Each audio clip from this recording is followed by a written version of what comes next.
suffering of sickness and illness. You need somebody to take care of you. So even after you become a whole person, there's still going to be tough things. You might come down with something, and you might become incapacitated. You want somebody that knows you, that cares about you, that will righteously tend to you and stick by you through that. That's another thing about this word. The last thing that marriage is for, when you're even after you're a totally whole person, is death. Whether it's your mom dying, their dad dying, family members dying, or that person dying. The person, your wife, whether if she dies, the way that marriage is supposed to help you do that is your children. You can look at them and see her in them and still be connected to her energy. And if you really become spiritual, it does not matter that she died. She's just not in the flesh no more. She's just not in the flesh no more. And you know how to tune right back. You know how to summon her. Because y'all was already, you know what I mean? Y'all already been soul. The two became one. So the flesh had nothing to do with that. You understand what I'm saying? So that's what marriage, and I found that in a book called The Godless Path. And it's but they're not really doing it. That's all.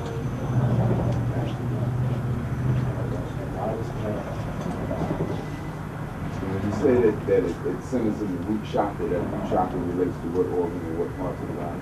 That relates to the genitalia. For a lot of, I like to separate the genital or the root and the navel chakra, but that is so closely, knitted together. How you feel about yourself is your root, and how you interact with other people is your navel. But that's the lower three chakras, the solar plexus, the navel, and the root. Your will and desire to do things has a lot to do with how you feel about yourself, and has a lot to do with how you're going to interact with people. Right. So this is, you're one energy field, and if one link in the chain is broken or tarnished or something, it's really going to have an effect on everything. Yeah, so that's why it's important to clear out your past and present so you can have some type of future. Also with that, if you're having, a situation that happened in childhood, it's going to be real difficult for you to go from now to the future. Because your future could be so much brighter if you didn't have this thing telling you, I am not nothing and I'm not worthy of all this, my dreams and accomplishing all of these goals.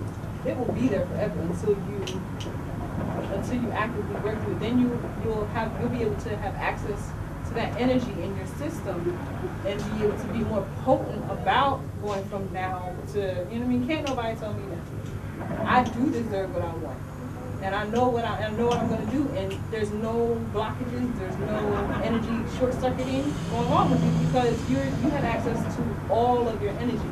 You don't have to kind of continue to hide from the pain of even having to deal with certain issues, because that could be it too, where either a professional tells you, you don't have to deal with that stuff.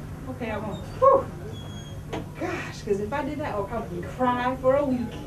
I would probably, have to call somebody. I might not be able to go to work. I might not be able to. So, yeah, I don't want to do it. You see what I'm saying? Some people, that's a ticket to just not have to do it ever. Because sometimes someone's going to the box. Or, I'll just prescribe this for you and it'll drown out your emotions. That, all of those things could lead to more severe circumstances, other than just deal with it. Just deal with it. Go through it. How do you feel about it? And move through it. Yeah. Hot stuff. Hot stuff.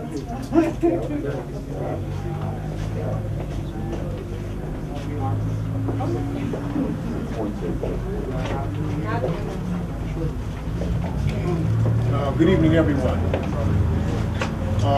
First, before I speak, I would like permission from one of the elders to speak. Just got permission from the elders to speak. So, we want to thank Sister Zola again for that resounding, profound, cosmic, metaphysical, universal message she just brought. My name is Basil Shahid. I'm a freelance writer, motivational speaker here in the city of Philadelphia. We don't ever want to forget our children when we do venues like this. We want to always remember the generation that's behind us that is going to take us into the future.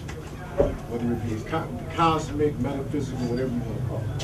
So we want to remember our babies. I'm just a recent grandfather. I just had my first grandson. But we want to thank the Creator and the universe and our glorious ancestors who made it possible for us to be here today. Living, existing, struggling for a righteous cause. We don't ever want to forget to remember and acknowledge our glorious ancestors who created everything this world has and is operating on, from A to Z, from Alpha to Omega, as they say. So I'm going to bring my mentor on, who is a master healer, who was taught by one of our great ancestors who happens to be locked down by the beast in America, one of many who are what we call political prisoners. We speak about Brother Mutulu Shakur, who was Tupac's stepfather. This is where Tupac Shakur gets his Shakur from. His spiritual father, Mutulu, who is a master healer who was healing black people on a daily, hourly basis back in the 80s.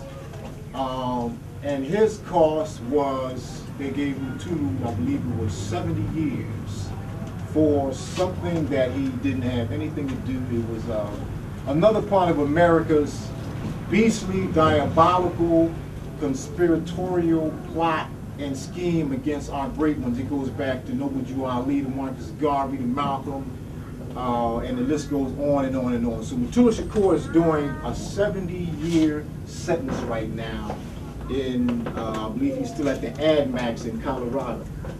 I got word some time ago that he'll be released, hopefully. We want to send out prayers for this brother. Recently, they said he will be released in 2017, which would have meant that he would have done 30 years for something that he wasn't even there. They never produced not one iota piece of evidence, nothing.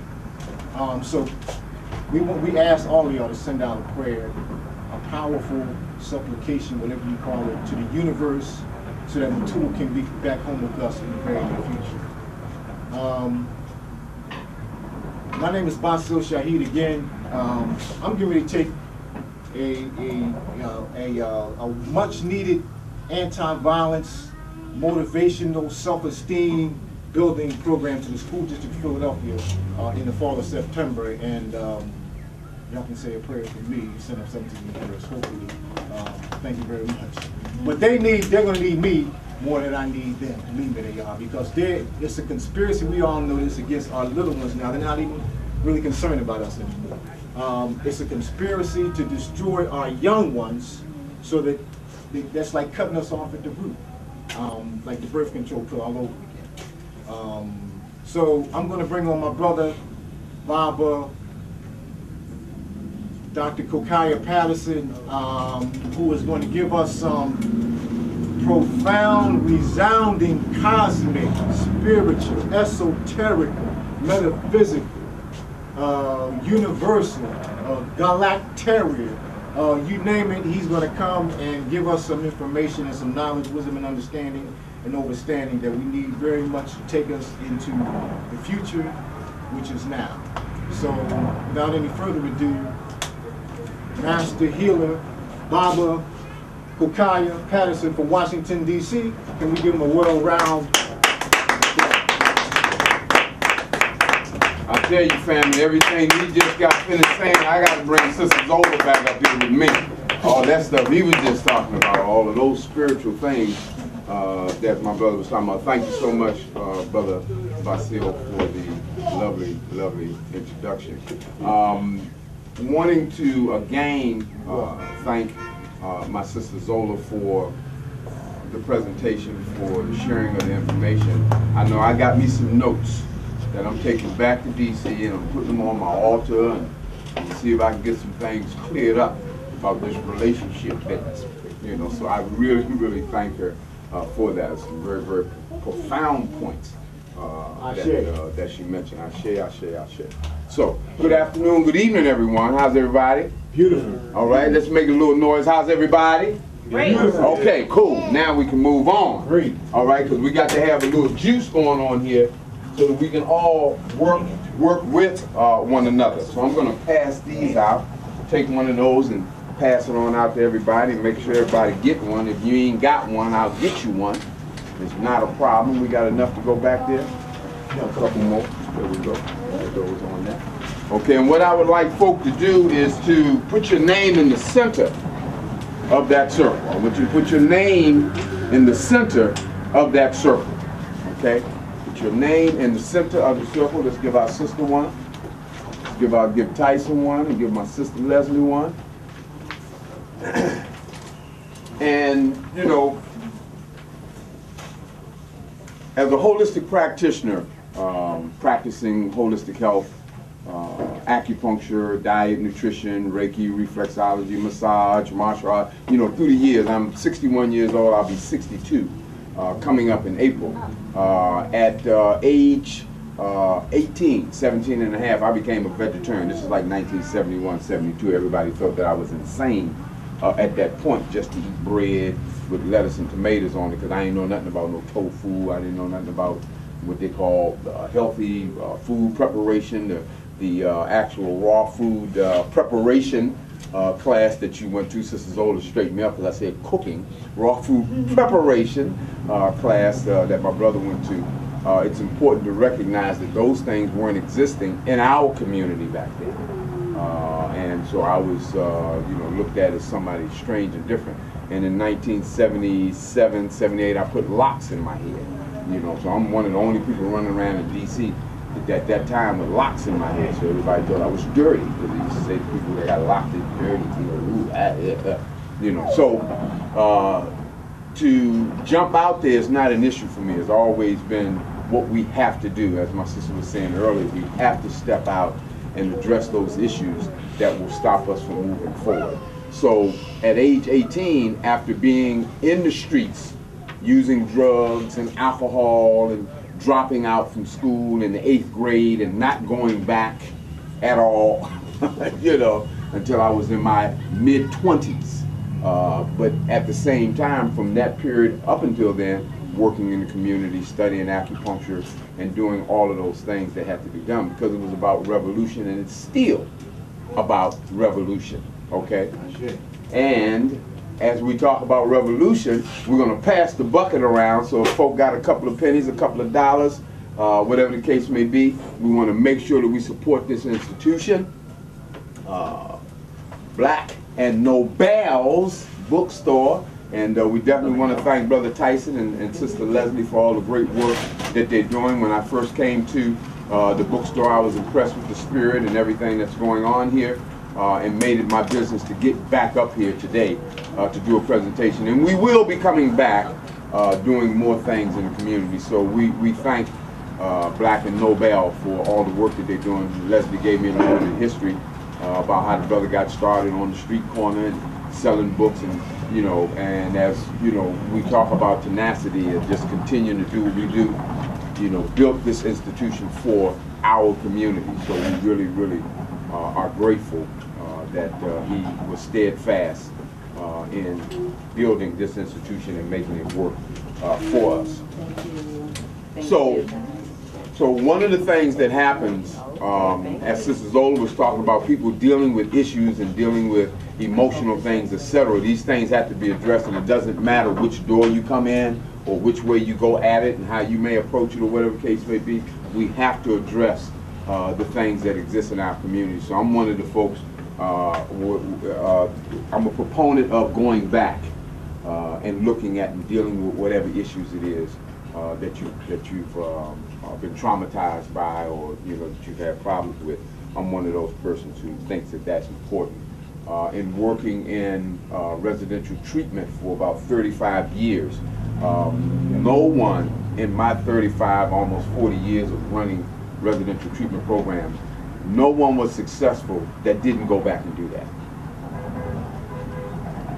In my 35, 40 years, no one was successful that didn't go back in some way, fashion, or form and address those things that had taken place in the past.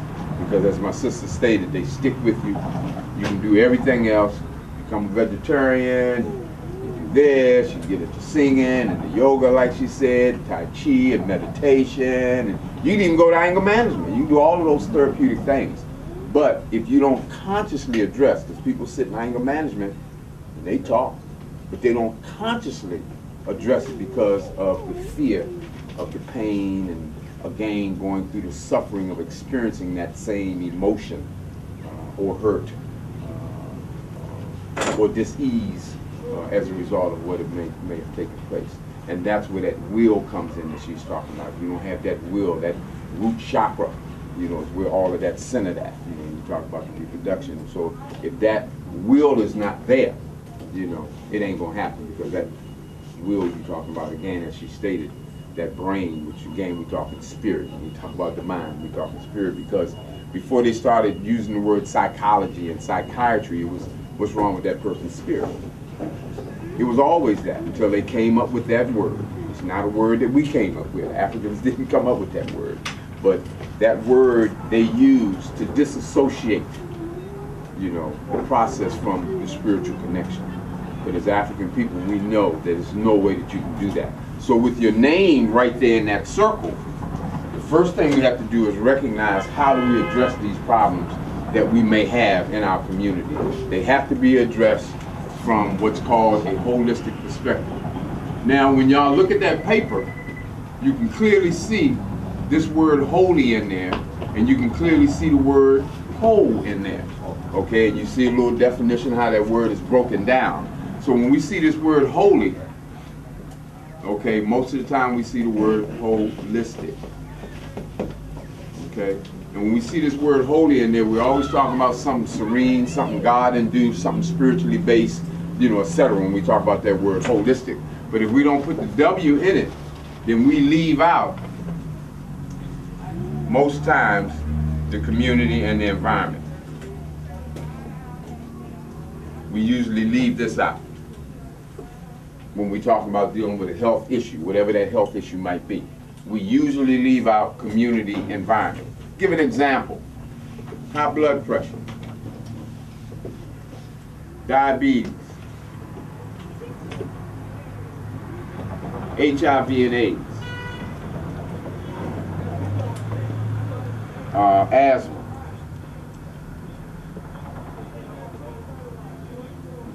okay? So, high blood pressure. Dr. Kokayi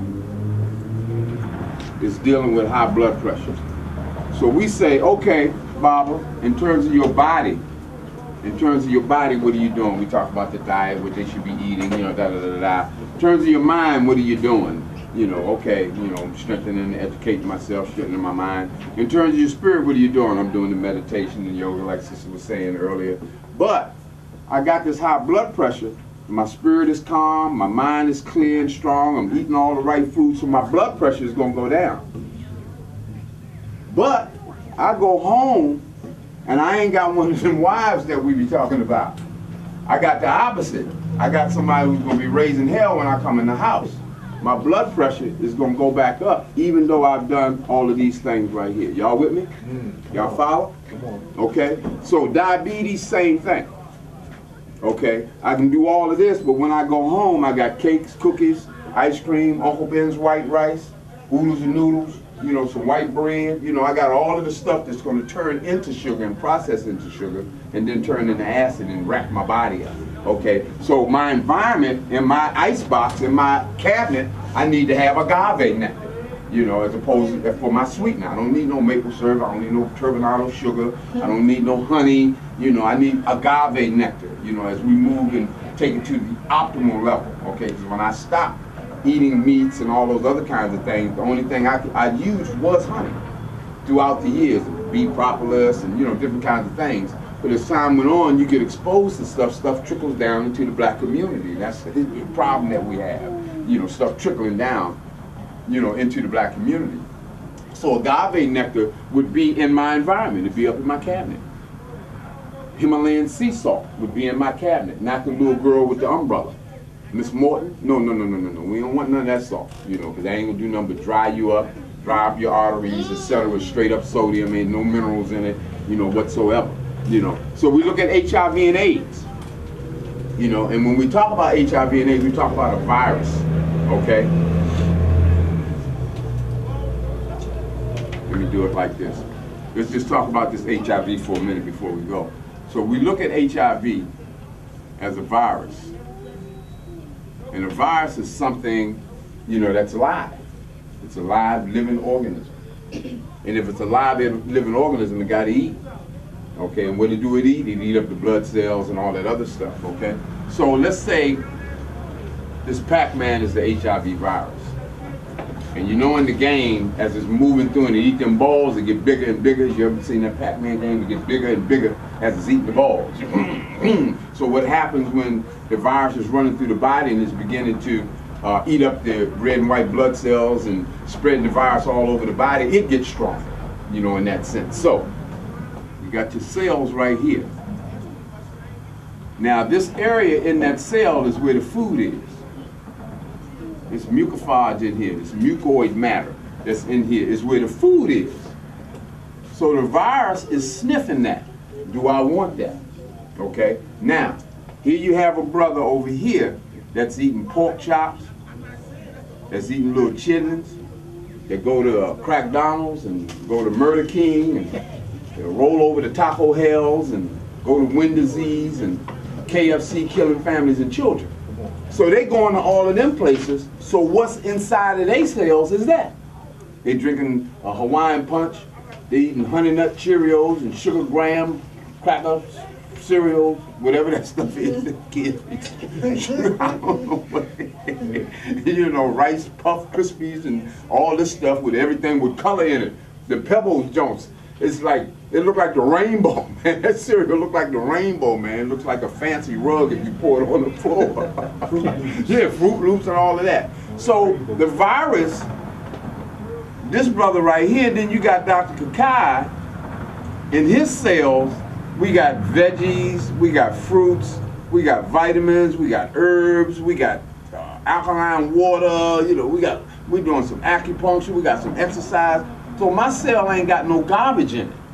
Because a virus only wants to eat garbage. Garbage, that's it. See, they don't tell the people about this when, you know, when they deal with this HIV stuff. So as it eats this cell, it gets bigger. It's going to come to this one and like, I can't eat that, and it's going to go back away.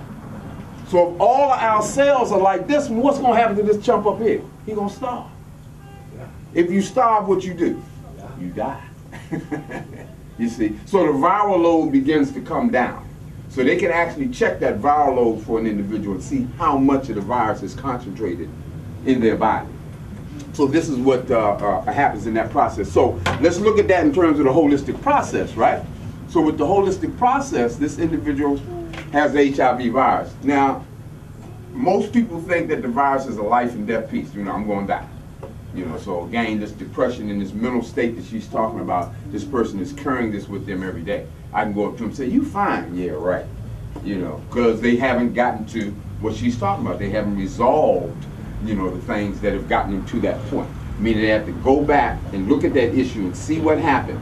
Was it a sexual encounter? Was it drugs? You know, what was it? You know, was fusion there? What's going on? You got to look at that and you got to address it and deal with that so you're able to address that issue. So an individual who has HIV, we got to work on their spirit for sure. They need counseling, they need meditation, you know, they need some companionship in terms of helping them and nursing them through this process. You know, they need information. I just got finished talking about the virus and what it is. If those individuals had that information, they would know not to eat honey buns.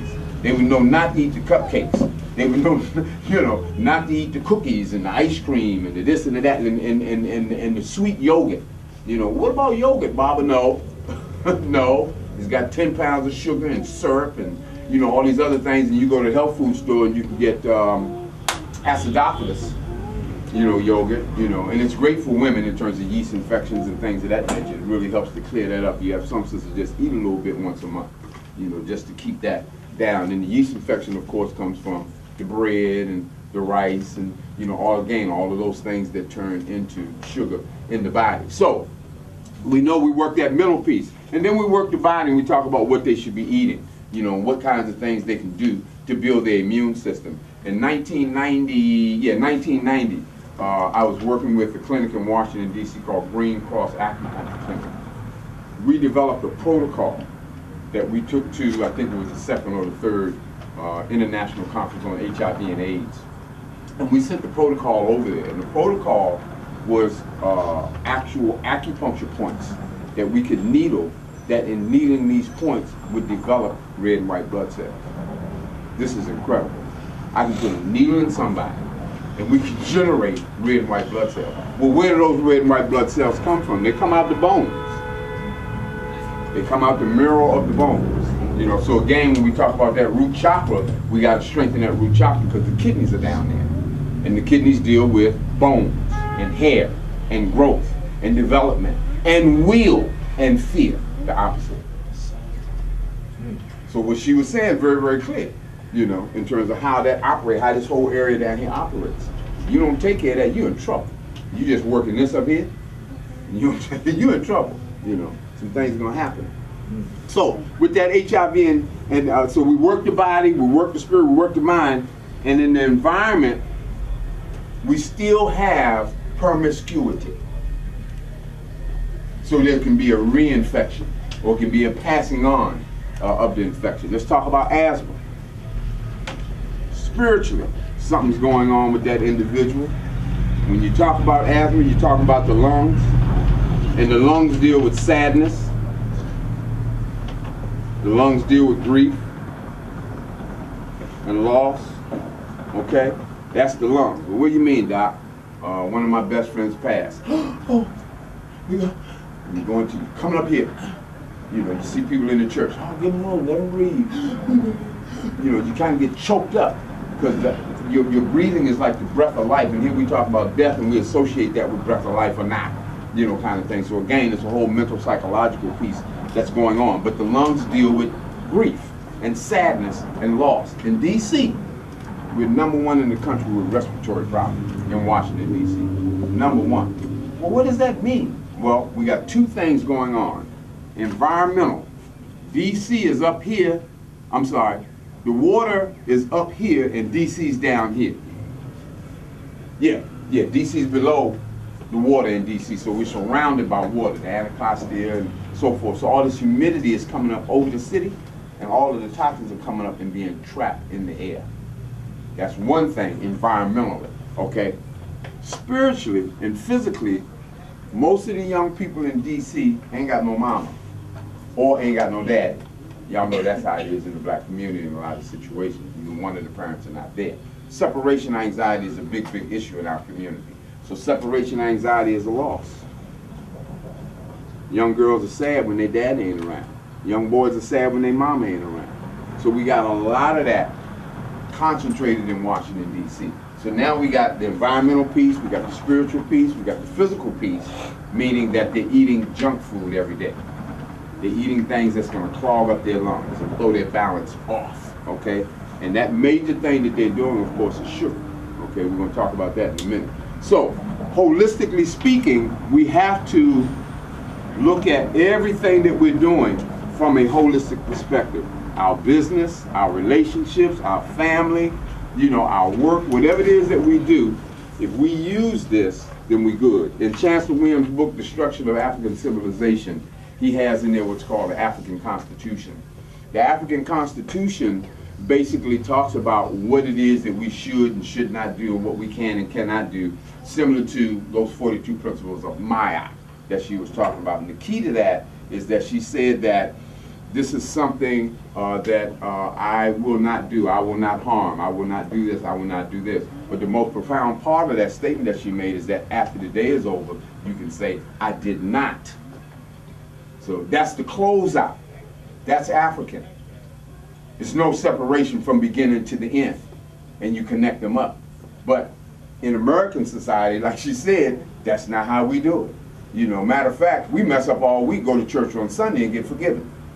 We ain't got to work on nothing. We go say about 4 or 5 Hail Marys, a couple of them Alfalfa jumps. You understand? Light a few candles. We can go on back out and do the same thing again. You know, because so my main man died for us.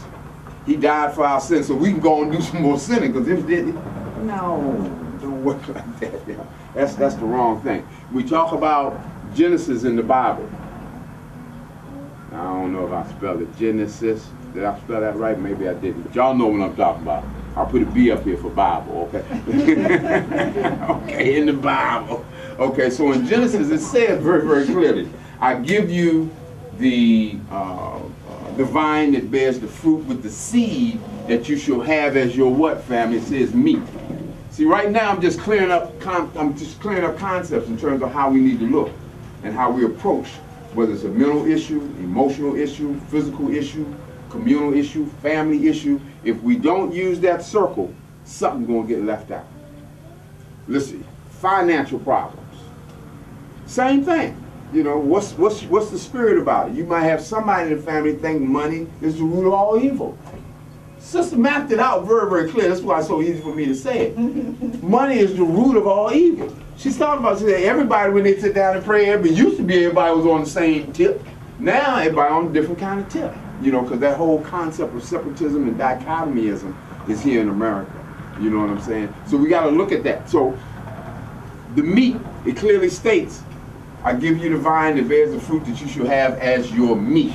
And some people may not agree with that. And when we look at this word right here, the word has to do with dealing with substance.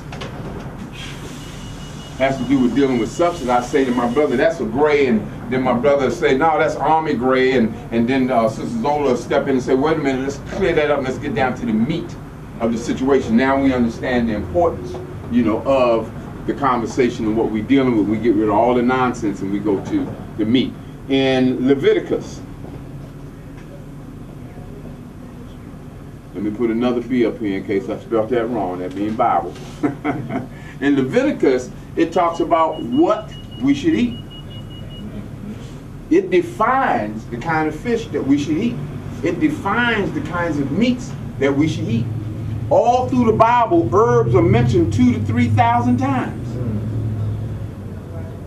Olive leaf, peppermint, I mean, you know, and they're talking about all in the foods and, you know, the incenses, you know, all these are herbs, frankincense and myrrh, you know, you can use those for healing.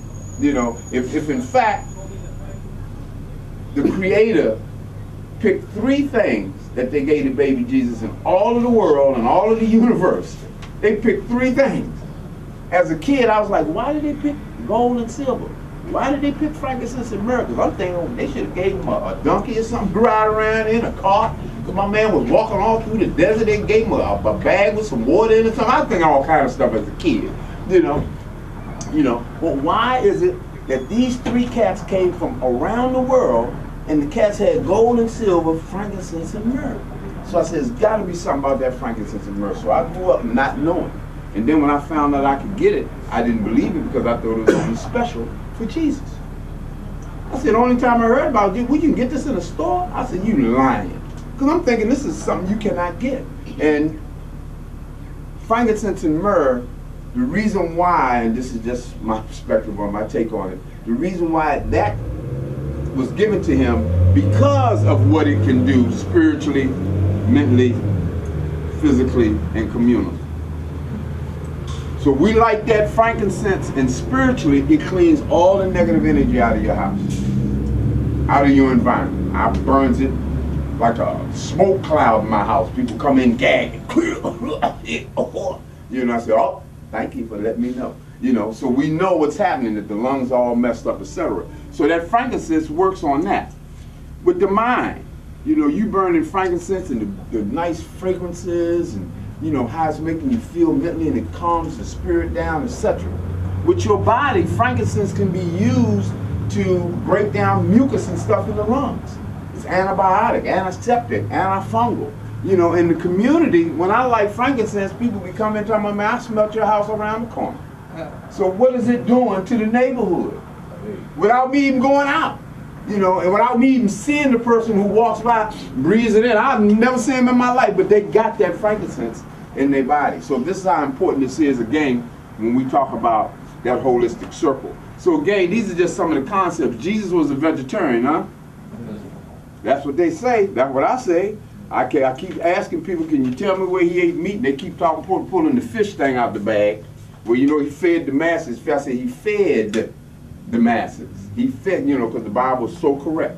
You know, he fed the masses that fish, you know what I'm saying? But at the Last Supper, he had this big table with fruits and veggies, and I didn't see no big chicken sitting up in front of him, you know, doing that piece like that. So it's important that we recognize what we're dealing with. So let's talk a little bit about sugar. We're just going to jump around a little bit here.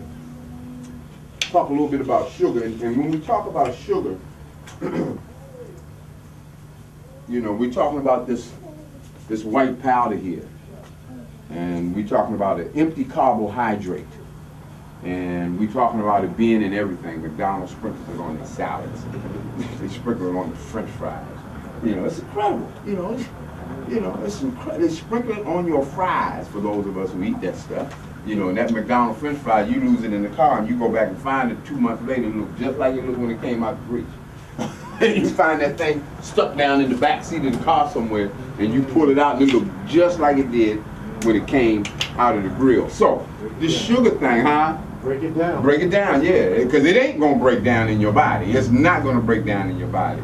And this sugar is very, very detrimental to your body in terms of what it can do. Let's take a quick little journey. You wake up in the morning, you brush your teeth. If you're not using Pilu, or if you're not using Tom's, or whatever you're using your regular toothpaste, you're brushing your teeth with sugar. And then if you use some mouthwash, you know, the red or green or the pink one or the blue one, and you know, and they're sweet. They got sweetener in them. You know, we don't even know what kind of sweetener is in there. So we got a nice little concentrated teaspoon of sugar from all of that stuff. And we go to the breakfast table and we eat a sugar cereal. We eat some, we drink some juice, and of course my clients tell me, well, I'm drinking Ocean Spray. Yeah, I do Tropicana. You know, I said, okay, a little less sugar, but it's, you know, piled up with sugar. These particular fruit drinks, Tropicana and Ocean Spray, and some of those name brands. Sunny D, Sunny Death, you know, Sunny Death, no light, you know, ain't no light with Sunny D. You know, that's like drinking transmission fluid. If anybody's ever tasted it or seen the constitution of it, if you pour it, it's like thick. It comes out, you know, it looks like transmission fluid. And then if you taste it, huh? I said, and it's just disgusting altogether. Altogether. Yeah, and then when you read the label, it's like 500 things that labeled like this big, and you're like, you can't recognize nothing that's in that juice. You know, so it's important for us to understand what this sugar is all about. So with the sugar, I want to do a little muscle test with the sugar. Let me get a volunteer. Somebody come up here. Let me get a volunteer. Somebody come up here. Come on, Bob. I like sugar. Oh, you like sugar? I definitely want you to come up. Come on. No, they like sugar. They definitely want them to come up. Got them now. Got them now. Got them now. Got the muscles and everything going on. All right, we want a strong black man here. All right, stick that arm out like this here. All right, now I'm going to press down on it. All right. Oh, you got sugar in his mouth. Take that gum out. I'm telling you, it's going to mess with what I'm doing. I'm telling y'all, you got to take that gum out. I'm serious. You got something to stick it on? Who got a piece of paper? Y'all know the little chewing gum piece of paper. Come on, y'all. You know, tear a little piece of paper off and just wrap your chewing gum up in it. You got it. Oh, you got it straight? Got it. All right. I'll get ready to tear a little piece off. All right, then we're going to set that. Oh, yeah, you got good wad of sugar right there. You got the whole pack of gum. Like I used to have a big old glob of bubble gum up in there. You used to be able to save it. I don't think you're going to mess with that. He got more at home, so we see if we can get him to divert away from it, okay? So I'm going to press down on your arm, and I want you to stop me from pressing down on your arm, okay? All right. Everybody see that? Okay, now, what we're going to do is we're going to set him up. And I ain't even going to use no big thing. I'm going to just use a little pack of sugar. We're going to show you how this throws this whole energy field, as my sister talks about, off. Okay? So we're going to put that in this hand. We'll raise the arm up again. Okay, now y'all know them strong, right? Now, no problem. Now, whatever I want to do, I can do it. See, look at, see, now he's trying to hold it. He couldn't, he tried. That joke just, it just broke on down. You see what I'm saying? Let's do it one more time. Let's hold this out. Okay, but we want to also do it. Okay, we'll put this in his hand. Now, he's going to try to stop me like he did, but he ain't going to be able to maintain it. It's going to go down. He can't handle it. That changes the whole energy in your body. One other thing, where's your cell phone? Okay, let's do the cell phone. We're going to do the cell phone. Okay, let's go out again. Okay, we already know he's strong. He can hold it. We're going to put the cell phone with the radiation that messes with all of the chakras and all of the energy centers and spiritual centers in the body. We'll put this in his hand over here. Oh, Lord, I don't have to pay no phone. Okay, all right, now, that radiation coming from that is enough to throw his body field off and to throw his chakras out of line and everything else, right? Again, go straight down. Isn't that something? Take your phone out. And it's his phone. I didn't use mine because people are like, that's your phone, Kokayi. You put something on it. No, I didn't do that. Okay, so we got him here. Wow. Put that in there. Isn't that something, Mama? That's small. It makes it small. Fit in the Bang. pocket. I want to fit in your pocket next to your stuff. Okay, we know that it's working on the stuff. Yeah. Okay, you know how sometimes you get this little hip pain. I don't know if it, and some of y'all might feel it. Sometimes you get a little hip pain, and then it dissipates. That radiation then coagulated a little bit right there. Because you've been wearing it. Because sometimes I have my phone in one spot. I don't usually have my phone there. I feel a little. You ever feel a little something like a little vibration on you? Wherever that phone was, that's where that stuff be kicking in. Because it be inside of your system. That's an energy. So it goes on and it will attract itself to other energies. Just like negative and positive energy, you know, running with one another. So sugar, we can see, is very, very detrimental. And anything that will throw off this energy field that my sister works with ongoingly, it can do that. The emotional self can do that very easily. We don't look at it like that in terms of muscle testing. But if I'm up here and I'm like so and so and so and I get mad, I'm off. I'm off. So constantly our body is going in and out of balance every day. The most vegetarianist person in the world, same thing, doesn't matter. Me, Zola, Basil, you know, whomever. If you're into health, you're going to be going off and on in terms of your balance every day. So the key is, as she stated, balance. You know, which means that we have to work the spirit, the mind, the body, and our environment. We got to do that. If we don't do that, then something's going to be left out. Dr. Kokayi is not going to get everything that he needs in order to make the changes and the adjustments, you know, in our lives. Okay, let's take a look at this sugar thing in terms of a day. If I had, anybody got a spoon? I need a teaspoon. I had one. I don't know what I did with it. But I was going to show you all how much sugar individuals will use in the course of a day. But still, could you see if they got a teaspoon or something back there? Because I want to show you all how much sugar. An empty bottle cap right there? An empty bottle cap? Yeah. You think that's a teaspoon? Yeah, that's cool. Roundabout. But nonetheless, you know, by the midday or the end of the day, a person would have used this much sugar. You know, so that bubble gum right there, within that bubble gum, you maybe have just that wad right there, concentrated 2 or 3 teaspoons of sugar. Easy. Because how big it is and how, you know, when you're chewing bubble gum, it's kind of crunchy because of the sugar that's in it. You know, that's concentrated, like a Tic Tac. That's a teaspoon of sugar. Concentrated. All of that had that power in that little teeny thing. It's concentrated. They fuse that thing together just like your bones. You know, how your bones get hard because all the minerals and stuff and the vibration fuses them together and makes them hard because we do have copper and metal and zinc and, you know, some real heavy materials. But it has to be fused so it can solidify, you know, in the body, and that's how that body operates. And if the spiritual vibration is off, that fusion is going to be off in any and everything that we do. But we're still walking around like everything's all right. Everything's still fine now. You know, we're still doing our sugars and, you know, doing whatever we're doing. We go through our angers and go through our emotions and so forth. We get up and we just roll right through it every day. I'm right where Sister Zola is, and I think that the emotional and mental and psychological issues are at the base of everything that we deal with.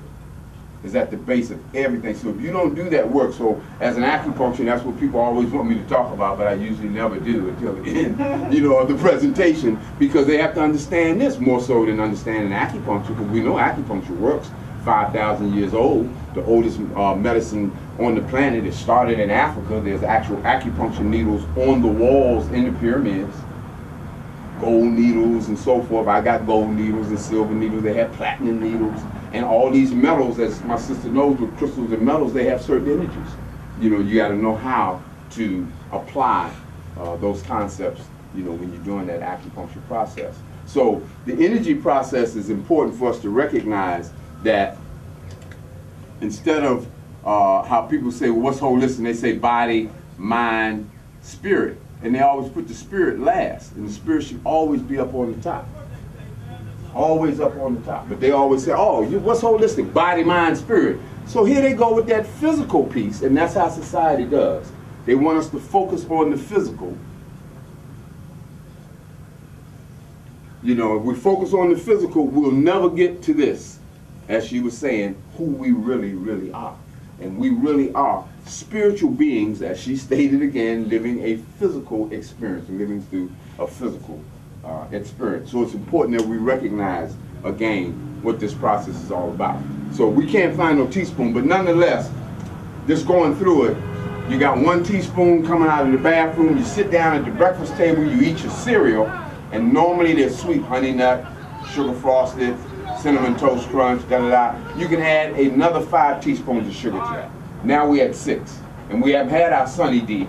We haven't had our ocean spray. We haven't had, you know, the specific things that,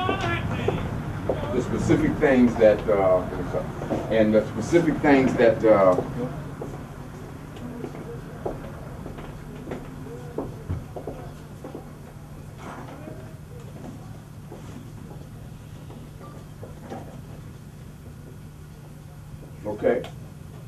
All right, you got one, Basia? Yes, sir. In the back back there, by the bathroom. All this is on the video, y'all be clear. We're working a piece. So, so with the sugar again, it's important to recognize that the things that sugar does to our body. There's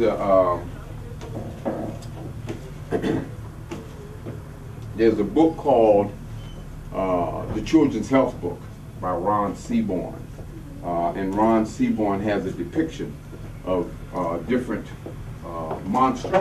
This is the sugar demon. This be the sugar demon, and this is a big white ball with sugarcane horns. The sugar demon. Thank you so much. And the sugar demon is wanted dead, not alive. They say dead or alive. So we put 1 teaspoon of sugar in there for the bathroom, toothbrush, toothpaste, and mouthwash. Then we go to the breakfast table and we eat some cereal. So we got 1 in there, so we're going to add 2, 3, 4, 5. Now we have 6 teaspoons in here. Now we're going to drink some Sunny D, or some Ocean Spray, or some Tropicana, and we're going to be nice. We're just going, how many we got now? 6, right? 6. We're going to add 3. We being nice though. We just added 3, but we being nice. Now we got 9.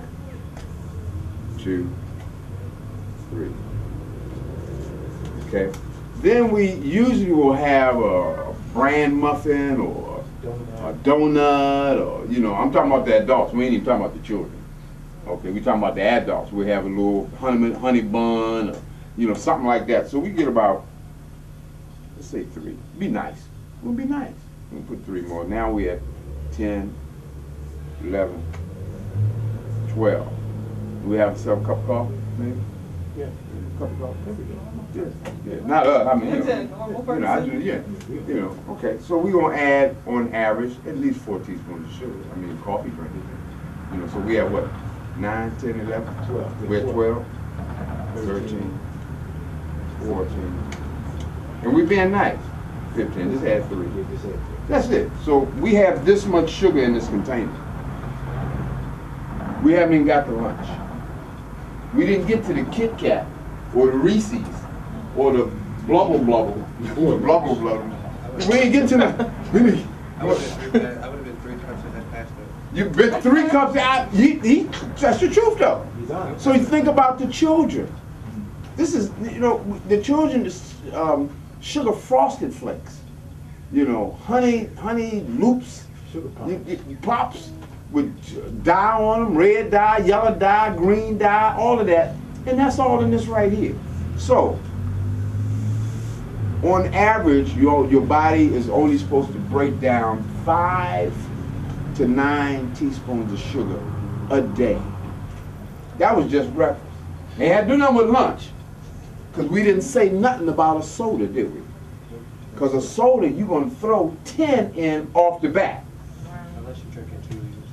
Unless you're drinking 2 liters, then you put just a whole bag of sugar. Just get a bag of sugar, just, you know. And clearly, when you talk about a liter, you're talking about 35 to 50, no exaggeration, teaspoons of sugar. At a minimum, 35. I'm talking about a liter. At a minimum, 35 to 50, depending on the kind of soda it is. You know, Mountain Dew, man, Mountain Dew got like 13 teaspoons of sugar in it. Minute Maid lemon soda, the lemon juice soda thing, Minute Maid, same thing. I mean, just tons and tons of sugar in it. Chocolate milk, please. You know, not with the mucus. Dr. Pepper, yeah, it pepper you up. He's a doctor already. He'll doctor you right on down with the Dr. Pepper. So we have to look out for that sugar demon. We have to look out for the meat monster, okay? The meat monster, here we go. Red meat. People say, well, Doc, I stopped eating pork. Amen, hallelujah, Domino Nabisco. You know, and well, I'm giving up the red meat, but I tell you, you know, I still eat a little chicken, still eat a little fish now. Got that, you know, black folk and chicken, we got a relationship with chicken and fishes. We got a relationship with chickens and fishes. Red meat. 1 ounce of red meat, you get 76 grams of fat.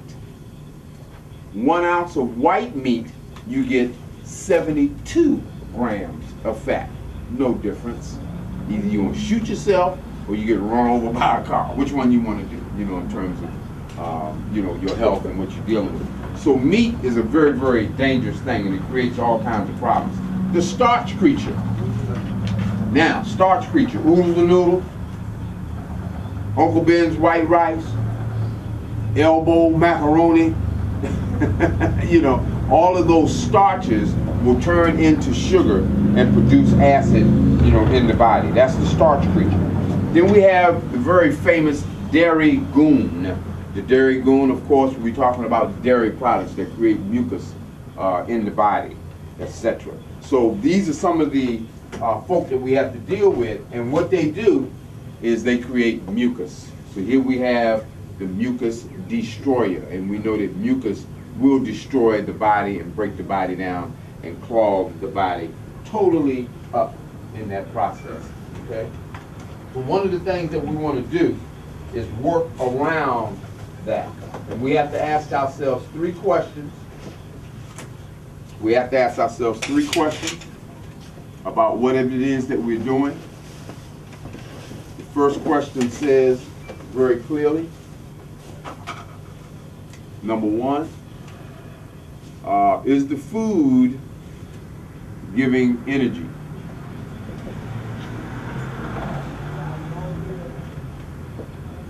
We know that Fruit Loops don't do that. We know that Sugar Frosted Flakes don't do that. We know that that red meat, the pork chops and chitlins don't do that. So when you're eating something, the question is this food going to give me energy? If it's not going to give you energy, you shouldn't be eating. Sugar is not going to give you energy. It's going to give you a false sense of energy. You get a surge. You know, you get that rush, but then you crash as a result of that. Good for parenting. Say that again? Good for parenting. It's good for parenting. Let the kid take a nap. If you want the kid to take a nap, he says good for parenting. So would you fill them up with sugar and then let them depress after that? They just crash. They just crash. Okay. So we got to deal with all the sugar that's in their body. Don't use that formula. That's not a good formula, y'all. Don't go there. Don't go there. Bananas will do it. It'll slow them down. Knock them right out. Thank you, sir. That's that potassium up in there. Okay, so the second question, you said you ain't going with bananas, They don't know right? Okay, the second question is this food going to help build my body back up?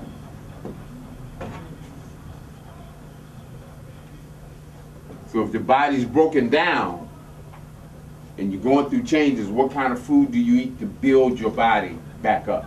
See what I'm saying? The third one is this food going to help heal any problems that I have? So if I have high blood pressure, diabetes, HIV and AIDS, asthma, carpal tunnel syndrome, migraine headaches, PMS, you know, whatever the case may be, is this food I'm going to eat going to help heal that imbalance in my body? These are the three major questions that you'd ask yourself. And if you answer, is this food going to give me energy? If it does, then you eat it. Is this food going to help build my body back up? If it does, then you eat it. Is this food going to help heal any of the health conditions and problems that I have? If it does, then you eat that food. It's important that we eat that food. So these are the major three questions, because the three reasons why we have many of the problems that we have. One is dehydration.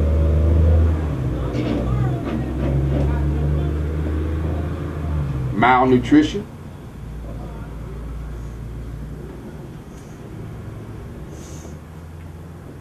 And sleep deprivation.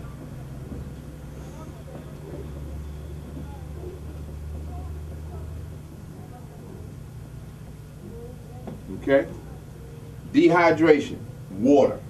We're not drinking the kind of water, or we're not drinking enough water, and most definitely we're not drinking the kind of water that we should be consuming. And let me just talk about that for a hot second. When we talk about how water works and how the body can't survive without it, we have to have that water. So the water has many components. One, it's a component of the digestive juices or the gastric juices, meaning you don't drink the water when you're eating. The water has to be in your body, so it's a part of the cells. So when it's time for the body to react, it can react properly because the water in the body is hydrated, so it can do what it's supposed to do as a part of the gastric juices and transporting nutrients through the digestive tract. It's a part of the absorption process. So if you're drinking water, you have to be able to absorb the nutrients and the vitamins into the cells. It's a part of the elimination process, where your elimination has to be consistent in terms of the body doing naturally what it does in terms of eliminating things. It's part of circulation and moving things through the body. It's part of temperature control. You know, you have some people are hot, some people are cold. So water helps to deal with temperature regulation. Also lubrication. You got people's knees popping and joints cracking and, you know, so forth, because they're not drinking the kind of water that they need, and the bones are primarily water. So we need that water in the body. So dehydration becomes an issue because we're drinking Deer Park, we're drinking Great Bear, and when we're drinking those waters, the molecule is that big. Your cell is this big. That molecule cannot fit in that cell. This is where that alkaline water concept comes from. Everybody's drinking alkaline water now, because we know that with alkaline water, the molecule is this big.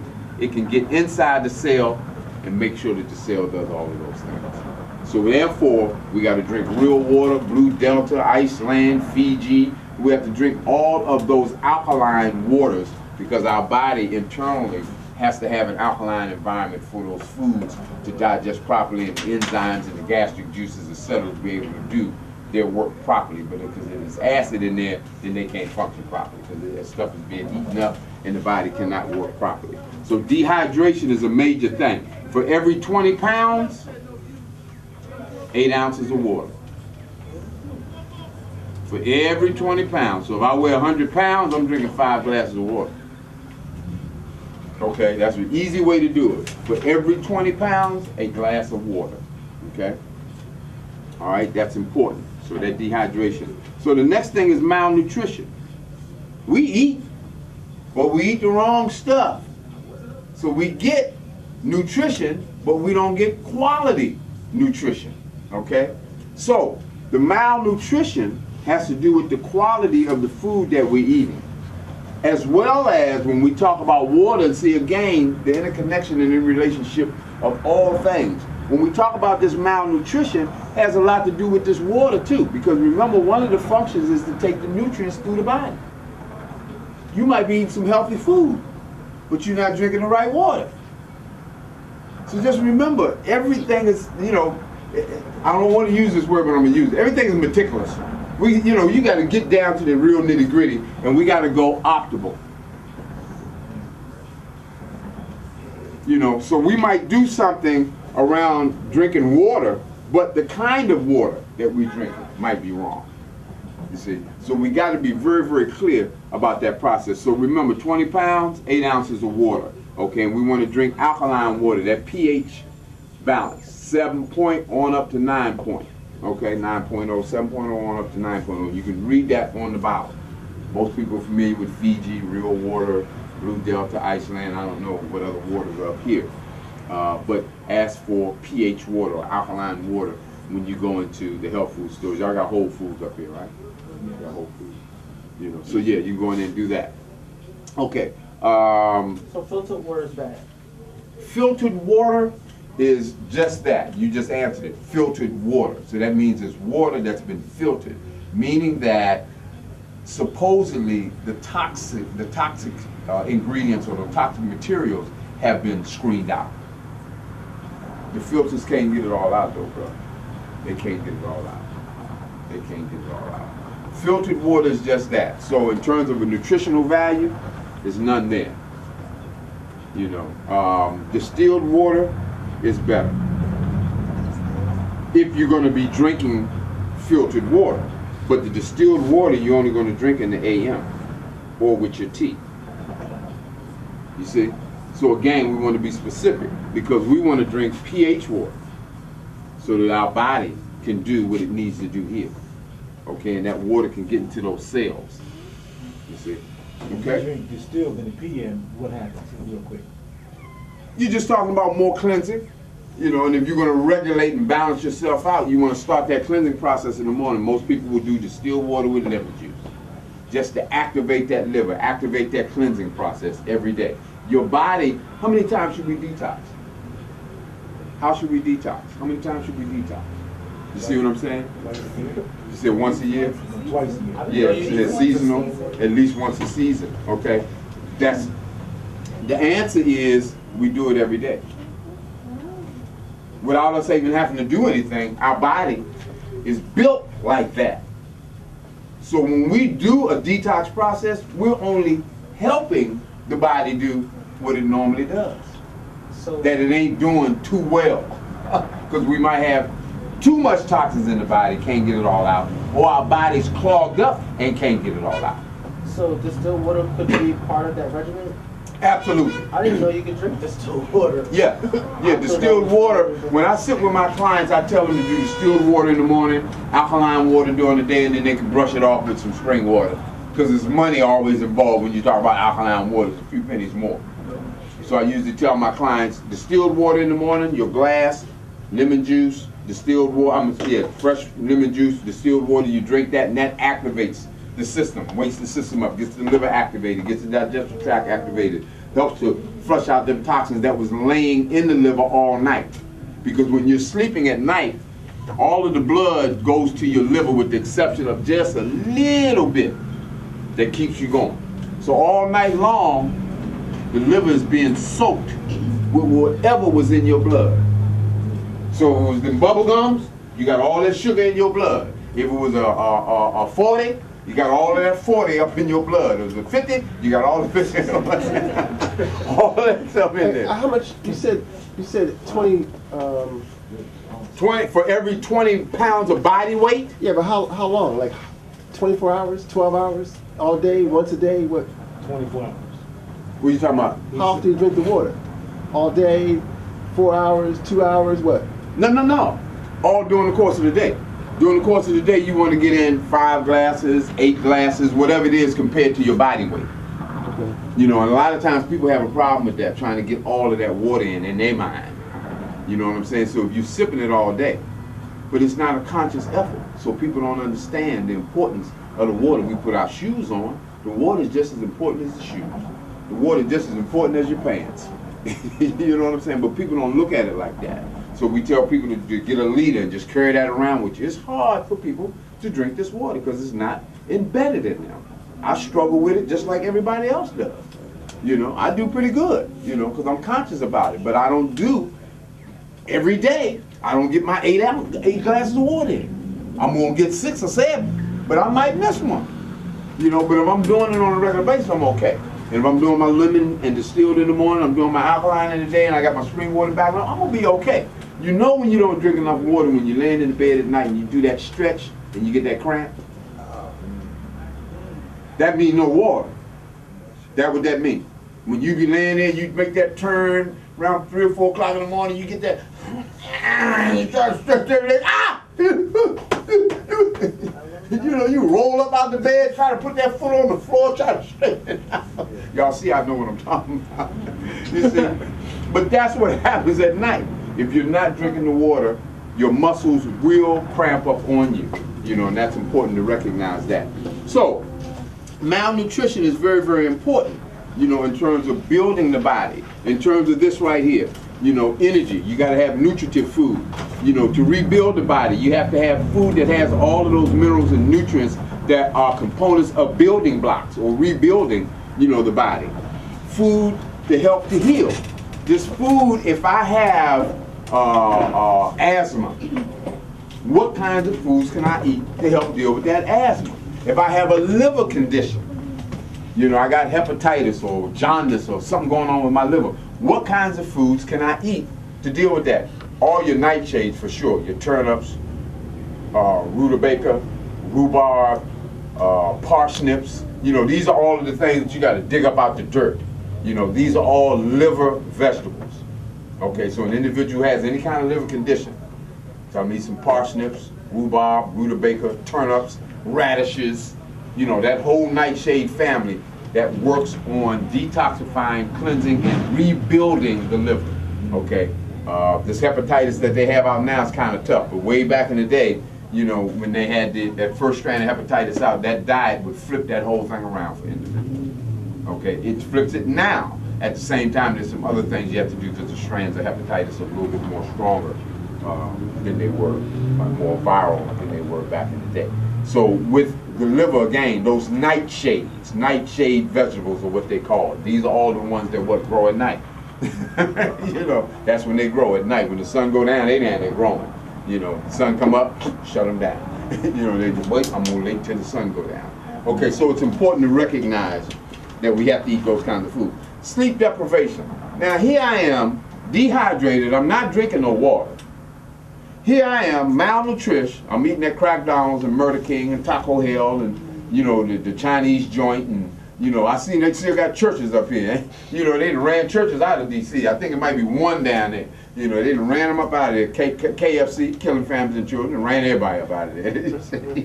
The old colonel, he a general now probably. I'm telling you, general of killing people. You know, ooh, man. You understand? Yeah, the Pizza Hut. Oh my God.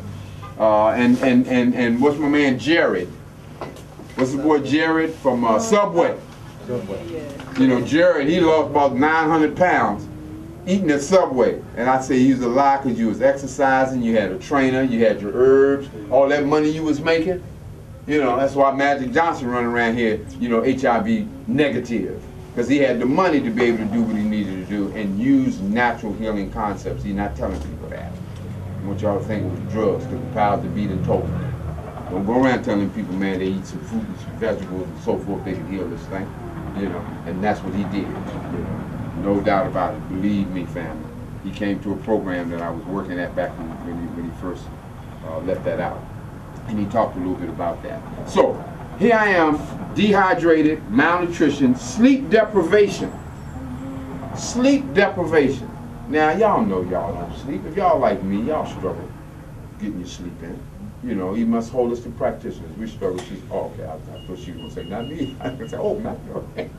But we struggle with it too. Yes. One of the reasons why we struggle, because we carry everybody else's stuff with us.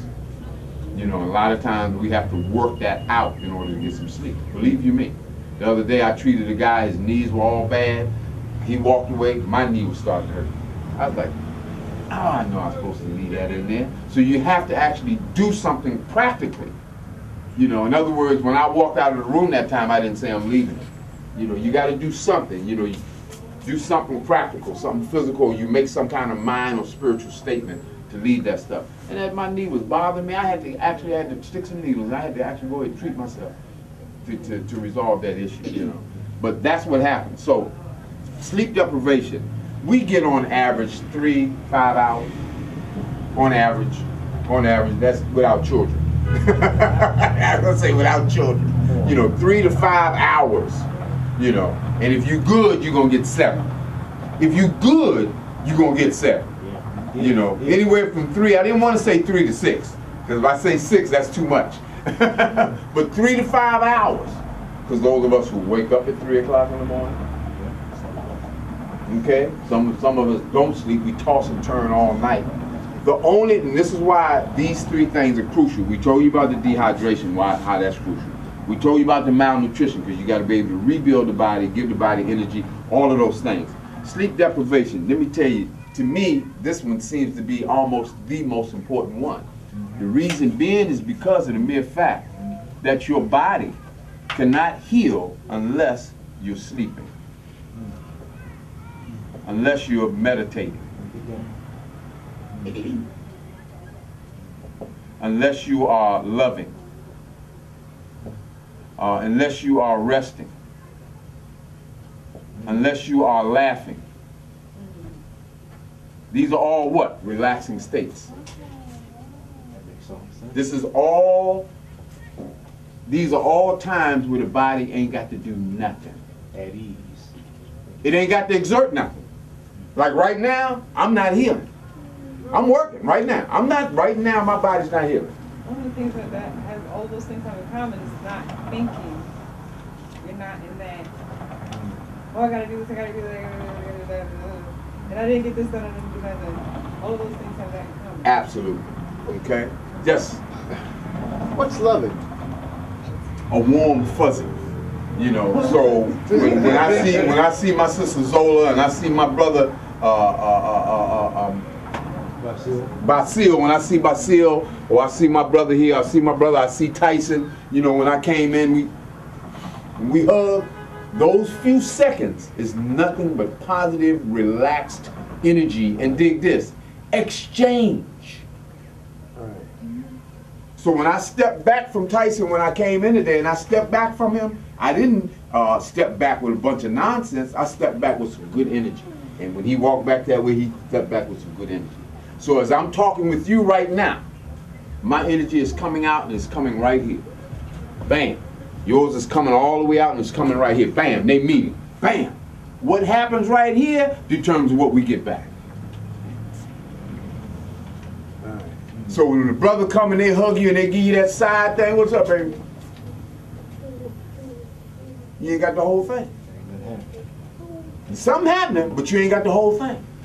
And ain't nothing going on with you, something going on with them.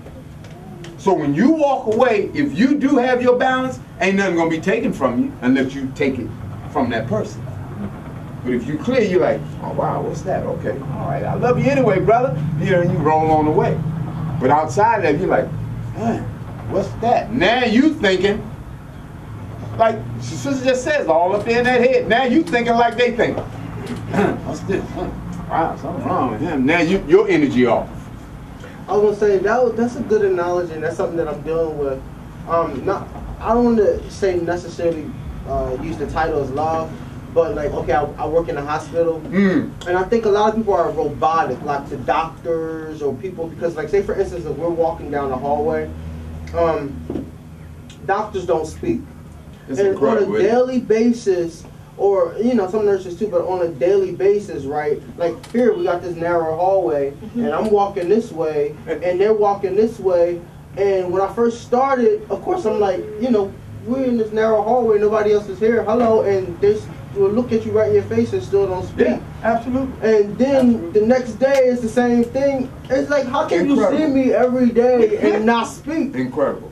Incredible. So I'm starting to develop that, but I think it's because I feel like I don't want to call it robotic, but I'm getting used to the system, so to speak. Right. You know what I mean? Right. So like, you see somebody. You beginning to accept it? Well, I don't accept it. I don't. But I know that it's like, hi, and then it's just like looking at you, like looking at you, and you can literally speak right at them, and they look at you dead in your eye and still. So what does that do to speak. your spirit? You see what I'm saying? In the beginning, I feel not hardened, but well, maybe hardened by now, because like you can't see this doctor as a year go by and he still has not spoken yet. We're still walking down the same hallway. Right. So you don't want to put no energy into it, which is what we talk about. You do your thing consistently. Good morning, sir, and you continue to give that to them. So you saying be consistent with that? Huh? You're saying that I should continue to be consistent with good morning or hello? You should. I should. Yeah. I mean, if you don't, how you gonna feel? Now I feel like I just got to the point where whatever I don't. And that's not a good feeling, correct?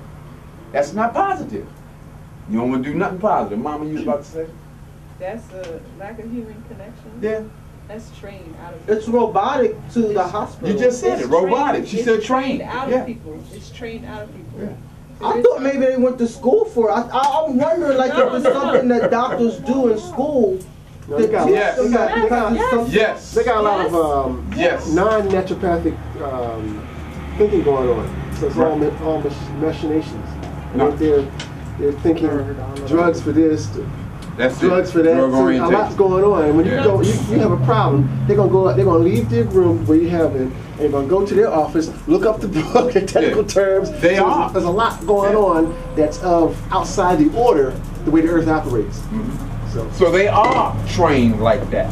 Yes, they are trained like that. Separate yourself from the client because you can get emotionally attached. Okay, when I first started doing acupuncture back in 78, 79, 80, I lost my first client. I didn't lose them. They didn't continue to do what they're supposed to do, and then I heard a year later so-and-so passed. Tore me up. I said I could have did. I beat myself up for months because I just started working at it. So I felt like it was my fault. And it wasn't. So I had to hurry up and learn how to get over that. It took me about 5 years of doing acupuncture to get over that. The first year I didn't get over it. The second year I didn't get over it. Continue to work on it though. Had to work on it because like my sister said, we trained. It's indoctrinated. My mom was a retired nurse. My grandma was a retired nurse. So I grew up in a medical household. But my mother used peppermint oils and made cough syrup out of onions. And when we had fever, she'd cut the onions and put them in our socks and under our arms. And she made plasters. And and my favorite thing was peppermint tea. She'd get the hot water and boil it, and we was getting it out the sink then. Get the hot water and boil it, and put a drop of peppermint in there and a couple of teaspoons of that domino sugar, and we was happy. Because the peppermint would just soothe us and cook. I didn't know, what it was doing, but we liked the taste of it, kind of thing. So it's important to recognize that the body can only heal when it's in a relaxed state or a state of at ease. When we're at ease, therefore the cells can proliferate. They can do what they want to do because the body's not what? Tight.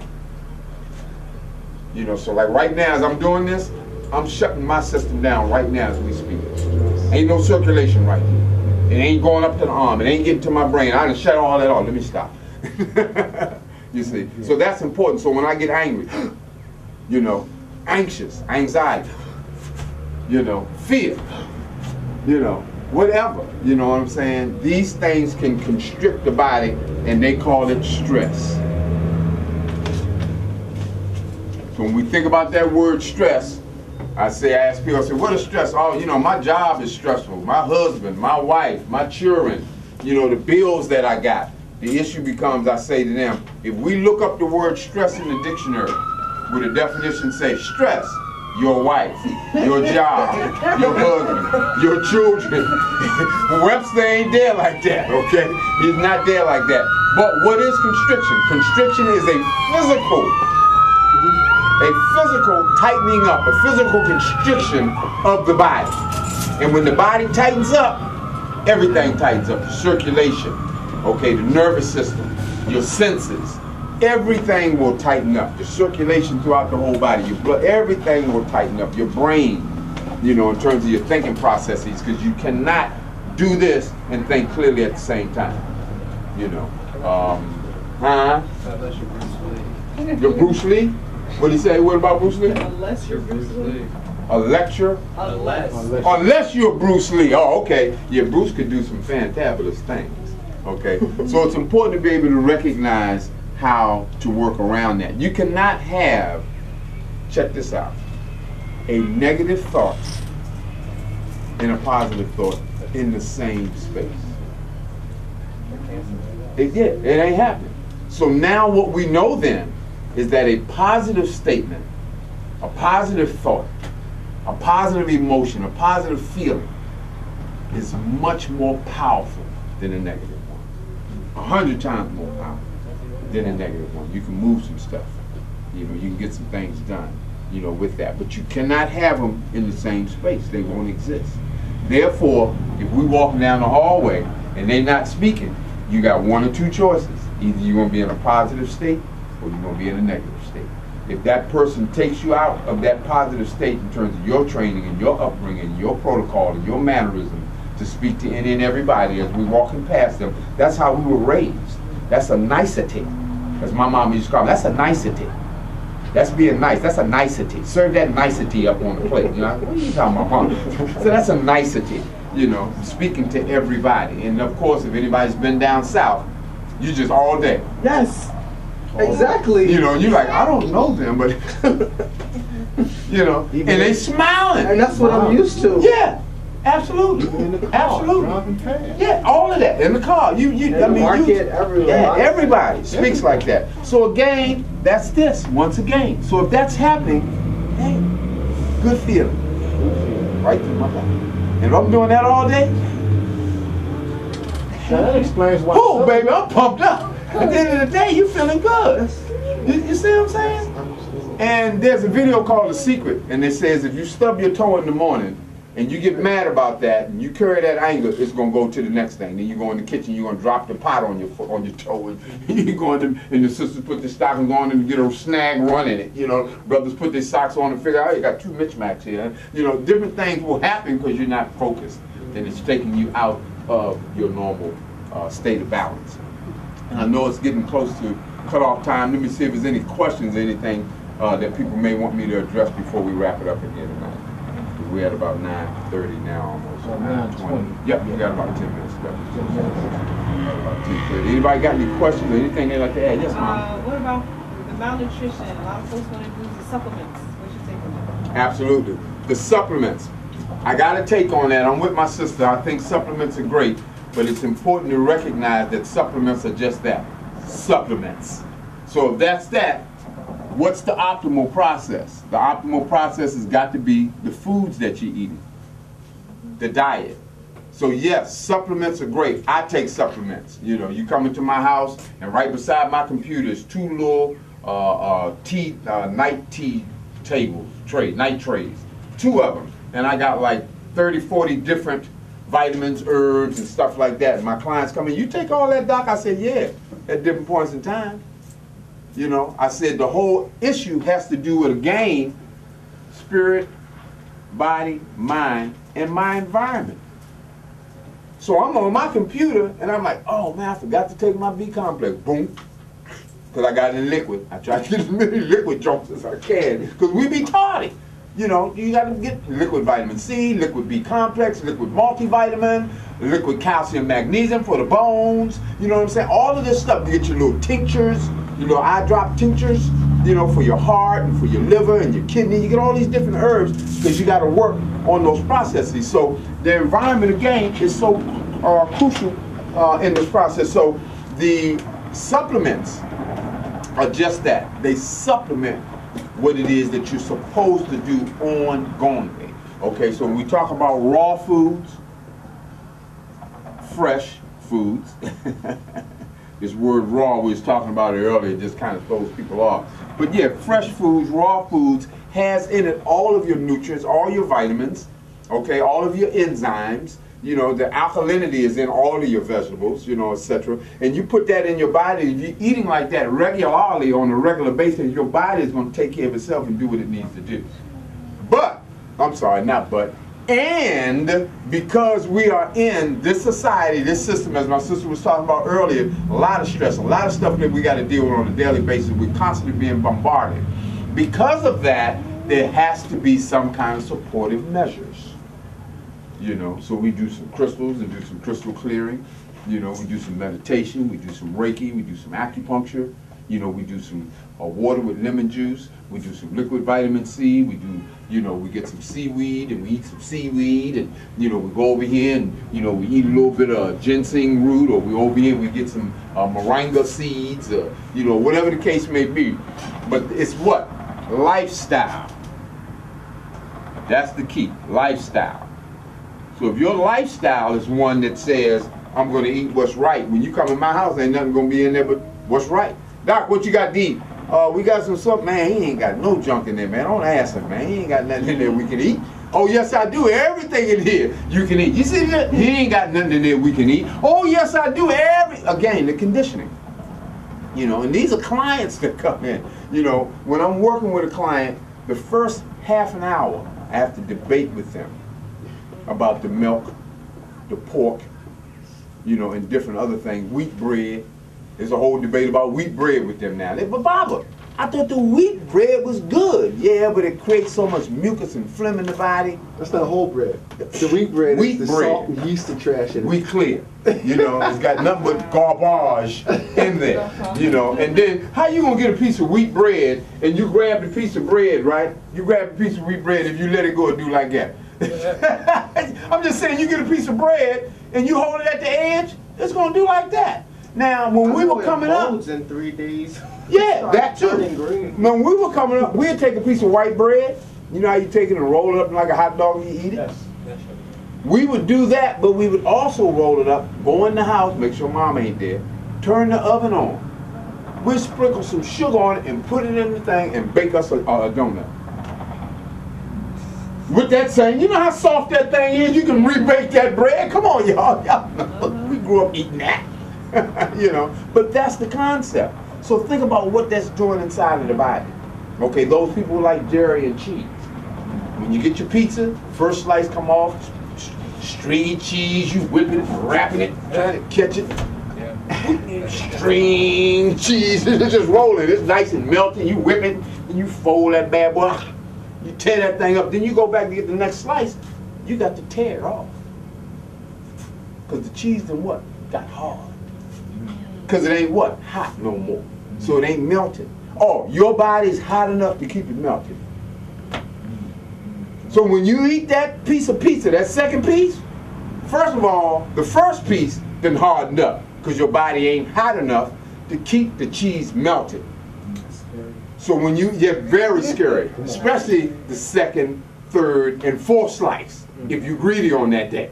You know what I'm saying? You get them all that cheese and it just curls up in your system and sits there. Now all of a sudden we got gas, we pooping from the in and the mouth. That's the same thing. That's gas coming out that way.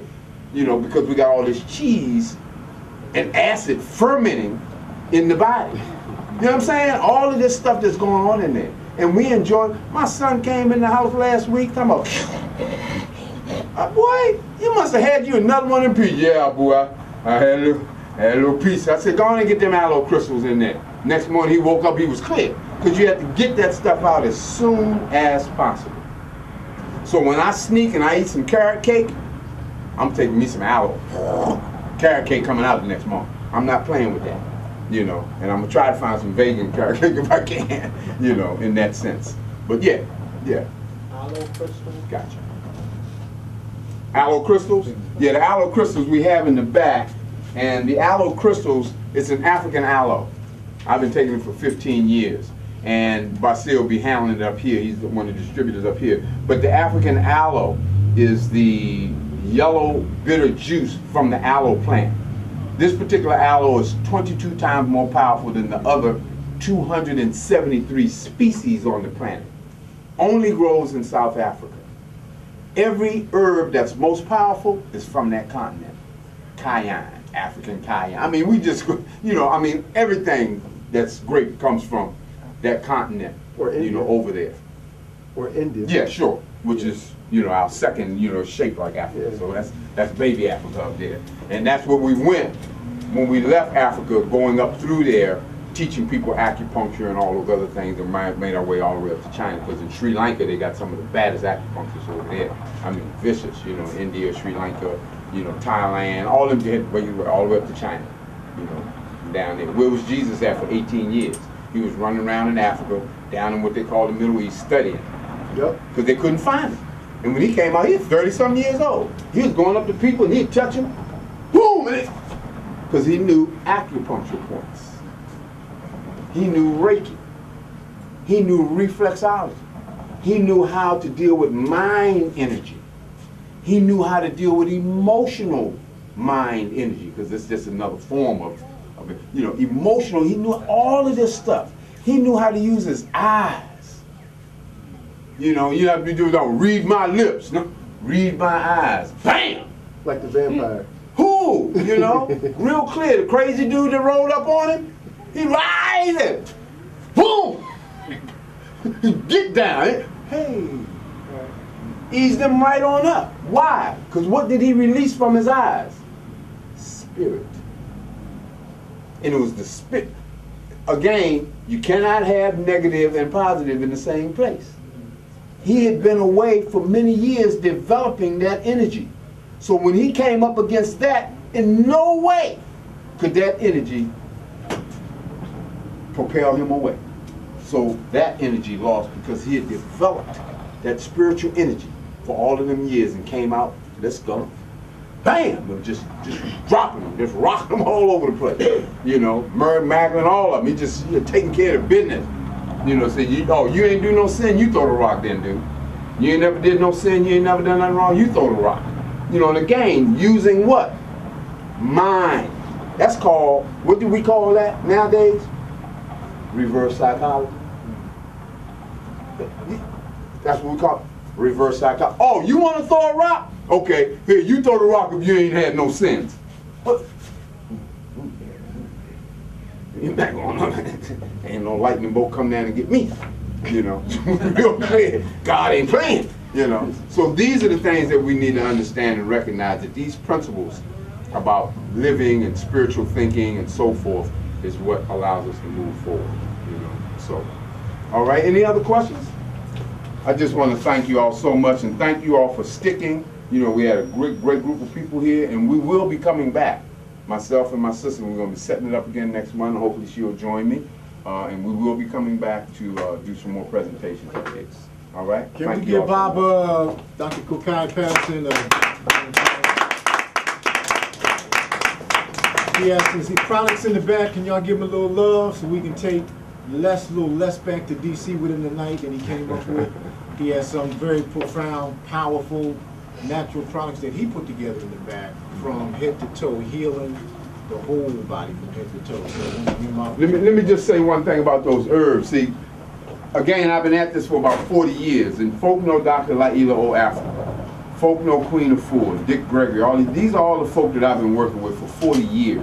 So those formulas are as a result of me mentoring under them and learning from them, and put those formulas together, and they all work. So anybody's got some diabetes, we got some stuff that can slam it. High blood pressure, digestive issues, respiratory issues, allergies and sinus formula. You know, we have that. I have what's called the mailman formula for men. M-A-L-E, man, mailman. For the tape, we'll give you contact information if you have a website or if you have a phone. So, again, we want to thank everyone for coming out. And just in closing out, there's specific herbal products back there, some cultural products back there, made from some rich woods and stuff from all over the world, and some health products back there. There's a diabetes formula, there's a formula for high blood pressure, there's a formula for respiratory problems, there's a formula for allergies and sinuses, there's a male formula also, there's a liver formula, a kidney formula specifically for your kidney, you know, etc. back there. We also have African aloe vera. The African aloe vera It's something that detoxifies and cleanses the whole body. Those who have problems with pot bellies, it'll shrink that an inch a day, you know, and move all of that garbage out of the body. Detoxifies the liver, takes out inflammation in the body, helps women to regulate their cycles. This is what this aloe bitter crystal can do. The other aloe is the aloe tea, the African aloe tea, that helps to deal with acid buildup, gas, acid reflux in the body. But the key about this tea is that it will stop the acid from returning back into the bloodstream. This is what I'm talking about. When you're detoxing, you have to release the toxins where? Into the system, so that you can pee them out, defecate, spit, sweat, whatever ways that your body, the women have a cycle, you know, all of this stuff has to be released, you know, out of the body. By taking those aloe bitter crystals, this process is enhanced. This process is enhanced in terms of going deep into the body and pulling all of those toxins. Is that a daily application, or is that? I've been taking those crystals every day for 15 years. I'll be 62 next year. 62? Yes, sir. Hey, like you were 40-something. Thank you so much. Get his name and number. He goes with me on all my tours. He goes with me and introduces me from this point on. Joking, don't tell the truth. I said, you know, we appreciate you. Thank you so much. You know, thank you so much. But again, those teas, for example, kidneys, deal with your hair. We have so many young people, young men losing their hair because of what? They're not drinking the water. They're not dealing with things that will build the kidney. I have a thing back there called metabolizing will, and she talked about that root chakra and not having that oomph to go and deal with the issues. That's kidney. No will, meaning the opposite, fear, as she talked about, this fear that will stop you from going. But if the kidneys are reinforced, you're going to find yourself right in there dealing with the mix. Dealing with the mix. I had a client come in last week, brother, held on to so much trauma through the years. Good guy, just as nice, but behind all that, all of the trauma that he went through, he'd get home and he'd tell me about how angry he was. He said, I get home and I come out, hey, how's that right? You know we got people like that. When I put them needles in this brother's about 6'2", with about a ball 90, big brother, ain't no little dude. I threw them needles in this cat. Within a half an hour, he started crying and wailing. Started crying and wailing. This is after the third treatment, you know, because the body relaxed more and more. And he just kept getting open, And by treating specific points to deal with those emotions that I talked about, you know, those emotions that I talked about, what did I do with the thing? Real quick, I'm going to put down these emotions. What did I do with the marker? Did I cuffed it? I cuffed it into the marker. Okay, but what I was going to show you was the emotions associated with all of those organs, okay? And the emotion associated with the kidney is fear. I was so scared I almost peed on myself. You see the gangster movies, they got a gun in the dude's head and he peeing. The adrenals sit right on top of the kidneys. The adrenals deal with fight and flight and fear. You know, the adrenal starts running through the body. So those adrenal glands get to shaking, the kidney, and you got to pee. The lungs deal with sadness and grief. The liver deals with anger, irritability, emotional imbalance. Blood, hot-blooded person, liver. So we got the liver, anger, kidneys, fear, lungs, sadness and grief. Digestive areas, spleen, stomach, so forth, worry. You know, you get that knot in the stomach, you get bubbling the butterflies because you're nervous, you're scared, and you're going through it. You're laying down in bed at night, you think of, the bills. Oh, I might get evicted tomorrow. I might lose my job. All this stuff is happening in your stomach that just knots it up, tightens that whole thing up. You see what I'm saying? So those are the issues. So worry affects that. Liver, anger, imbalance, irritability, emotional imbalance. Kidney, fear. Lungs, grief, sadness, and loss. Okay, so the opposite of all of those things are the things that we need to deal with in order to heal those organs. Heart deals with joy and lack thereof. So when I'm doing diagnosis, I do tongue diagnosis, the tip of the tongue represents the heart. And if that tip is fire red and the rest of the tongue is a nice little pink color, you know, not pale or whatever, that person got a lot of heart and emotional issues. That's one of the things that we learned in acupuncture, how to read a person's tongue, how to read 6 pulses. There's a pulse for each one of your organs. So when the doctors come, they do a whole thing, and they no, I'm gonna get 3 over here, and I'm gonna get 3 over here. I'm gonna get your liver pulse, your spleen pulse, your kidney pulse, your lung pulse. We're gonna check them, and based on what I'm feeling, whether it's a full pulse, soft, can't feel it, whatever, it tells me something about that organ. You know, look at people's faces. And, you know, women is reproductive. And, you know, up at the top of the head is the large intestine and the colon and stuff. On the sides, it's the liver. So when people say, I got a headache, where's it at? That's the first thing you ask them. The doctors don't care. Take this. You know, I ask them, where's it at? It's on the top of my head. Oh, okay. All right, that's the spleen. So, okay, it's in the back of my neck. Okay, that's bladder stuff going on. It's on the side, that's liver. This is the truth, what I'm saying. That's the liver in the front. It's large intestine. So you know these things, and when people are talking, you're able to give them those bits and pieces of information if you understand what the correlations between different body parts and different things, you know, in the body. Okay, so again, we have those products back there. We have a neem oil, which is the oil that Mahatma Gandhi put all over his body, and those people who know Mahatma Gandhi, he just wore one little sheet. When he was over in London in them cold, damp places, never got sick, because he did this neem oil all over his body. Believe me, I'm using it on the regular too. You know, so that's the neem oil. We have peppermint oil back there. The peppermint oil opens up the respiratory. You can sprinkle it around the bed at night when you go to sleep or when the children go to sleep. Everybody's just chilled out. You know, it's great in terms of insecticide. And so is the neem oil. It stops the roaches and the bugs and the rats and the rodents and all that stuff. Serious stuff when you talk about natural processes in terms of what? Spirit, mind, body, environment. So if your environment, you're using all this roach spray and, you know, this aerosol, this and then you're breathing these chemicals in from the cleaning stuff that you're using, etc. You know, it's very, very toxic, you know, to the body. You know, so it's important. So those particular products back there, we have also moringa seeds, okay? And I wanted people to sample the moringa seeds. So let me give a couple of moringa seeds out for everybody. And I want you to check these moringa seeds out. And the moringa seeds, okay? So you just peel the shell on those. Peel the shell. We're all going to eat a couple of them right now. Come on up here and get you some of the moringa, bruh. Moringa, so pop them seeds, crack them open, or either just throw the whole thing in your mouth. Most people will crack them open. Most people will crack them open. And what happens is they'll give you energy, they'll help to tonify the body, okay, they help with digestion, you know, etc. Okay, they help with the digestion, etc. We have that back there on the table in terms of powder, and we have it in terms of seeds and stuff. So by eating these seeds, your energy level becomes totally, totally different, okay? And it really helps with your digestion, helps to tonify the whole body, you know, all that kind of good stuff, okay? And if you taste it, it tastes sweet and bitter. You get that taste? Isn't that weird? It's just exploding, and it just continues and continues, but that's why I like that taste, because it's bitter, but it's also sweet also. But the nutrient in this, there was a gentleman by the name of Dr. Kokayi Patterson, 5th generation ethnobotanist. He's passed. He's an ancestor now. He is responsible for bringing what we know as noni juice over here back in 1992.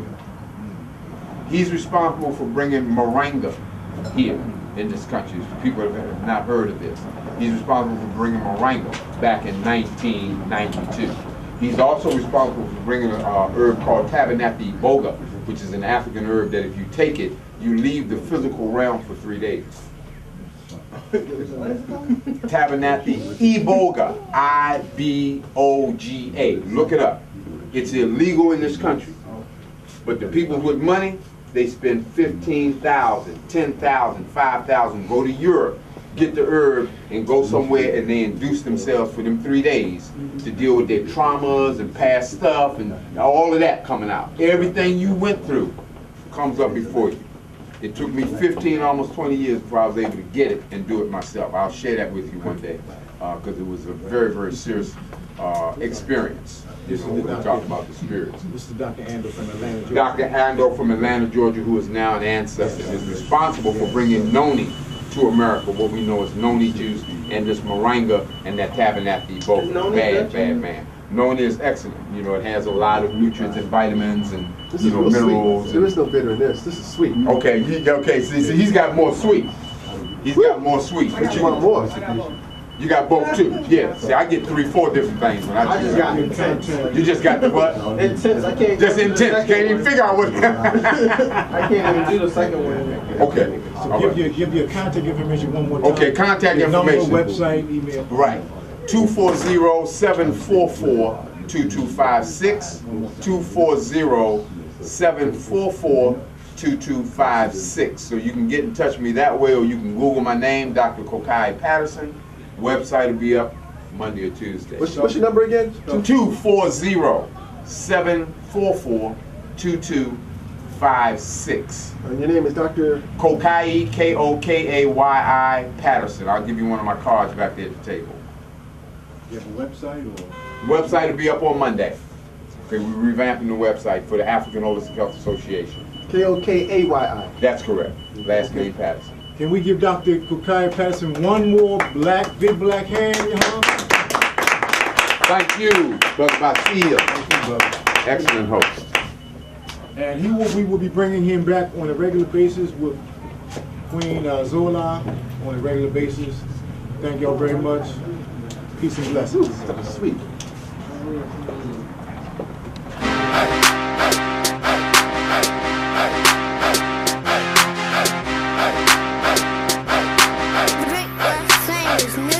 Right off the Barnary sub-stop, Philadelphia, PA. Shot so loud you would think it was a club spot. African Americans, although we all over the web, we the hood librarians. We ship to prisons too. We reach out and deliver to those that's bitten too, but it's more than a bookstore. You want it, we got it. Mixtapes, DVDs, and culture products. BlackandNobel got our hands in a lot of projects. We welcome all to come build. The energy is positive. Every member of the team is awake and conscious. Come through and experience this place of knowledge. They say they'll put it in a book if they wanna hide it from us, but we got them books so you can buy it from us. Something to read while you on a train or riding the bus. Get your read on, food for thought, get your eat on. BlackandNobel, I buy my books at BlackandNobel. BlackandNobel, I buy my books at BlackandNobel. BlackandNobel, I buy my books at BlackandNobel.